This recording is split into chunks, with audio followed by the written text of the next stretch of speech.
Pumpkin J says, while I was a true Christian, and I like how true had the trademark next to it, I thought that I knew what the Bible meant. I read it through the lens of what the most extreme preachers said about it. And that's hard for me to understand because I hear that kind of argument, but then we read it together. I'm like, this is insidious. This is stupid. This is illogical, irrational. It's inhumane. What part of the good book is good? So I mean, there are parts that are good, arguably. Mostly once you get to the Jesus stuff, there are some good parts in there, but I think overall, what we have to do to understand a book like this goes for both Christians and atheists, is to understand it in its historical context. And that's why the scholarship on this stuff is so important. So we don't need to put ourselves in the minds of believers today. What we should be doing is putting ourselves in the mind of the believers who would have written these texts. You're literally using moral relativism as a defense of the Bible. Well, I'm not trying to defend anything. What I'm saying, in order to justify these, I'm not saying we justify moral relativism, which believers constantly criticize moral relativism as a failing of the unbiblical. Right. I'm not personally. I'm not trying to justify these things. What I am trying to do is set up a framework through which we can understand what these texts meant to them back then. Well, I mean, Lawrence, we're talking about people who didn't know where the sun went at night. None of us in the year 2021 have any expectations about these people being moral savants. We expect them to be barbarous, antiquated sheep fuckers. We're not criticizing them we're not criticizing them through the modern lens. We're not criticizing them at all. We're criticizing people in the modern world, in today's world, with the understanding of moral virtue and compassion for other human beings, believing that these sorts of stories were inspired by the arbiter of morality for the entire universe. That is what is horrifying to us, and that's what we're criticizing, not the stories themselves. The stories themselves in any other context, like nobody sits there and reads the Code of Hammurabi and goes, oh, wow, some of this shit's really fucked up, because we don't care. This is from people thousands and thousands of years ago that has no effect on us. But the problem is that there are billions of people in the world today, alive today, who think and believe and act and operate as though these stories provide some amount of moral virtue that we should be following in today's world. But I mean, if we were to actually look at this honestly, I don't think that they are supposed to provide us today moral virtue. No one thinks I know you don't, but these Christians that's do. what we're upset. That's what we're upset about and objecting to. The 2 billion people in the world who believe in this book do, and they believe and think and act this way in public, and they run for office on these platforms, and they control world governments.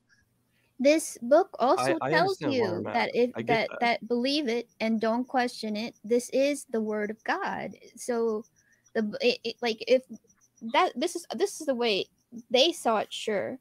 But then the people who are reading it, the book tells them that believe this or go to hell. You know? I understand what Xerxes and Lawrence are both saying. And I agree completely with both of you. You are not arguing against each other. Yeah, I feel like we're just talking past each other. I don't. Maybe I'm misinterpreting what you're saying, but I think that there is value in understanding like antiquated texts in their proper context, but it is not us who are liberating it from that context and attempting to apply it to the modern world. And even the people who do this do it hypocritically. They do it with the precepts that they personally, arbitrarily prefer and select, not the ones that actually have any kind of real, authentic value, like the archetypes that we see in the Old Testament, such as the story of David and Goliath, for instance, overcoming insurmountable adversity just through belief and faith. These are valuable archetypes, valuable stories that are reflected in a lot of different cultures, and these are things that we can derive some amount of moral character from, but they are few and far between. The overwhelming majority of the Old Testament, particularly, is full of savage depravity that nobody should take seriously, and certainly should not be considered, age appropriate for children, whom are exposed to this at extraordinarily young ages, and it completely fries their brain on how to view the world through a moral lens, and then it builds into this overarching. Yeah, I do. Me too. I do completely understand that, and I again, as Arn said, yeah, we're not disagreeing here. So, but the reason why I decided to mention that was because since we're doing a show about the Bible, I mean the way I do it on my show generally is like we do talk about things that how modern Christianity has taken these things.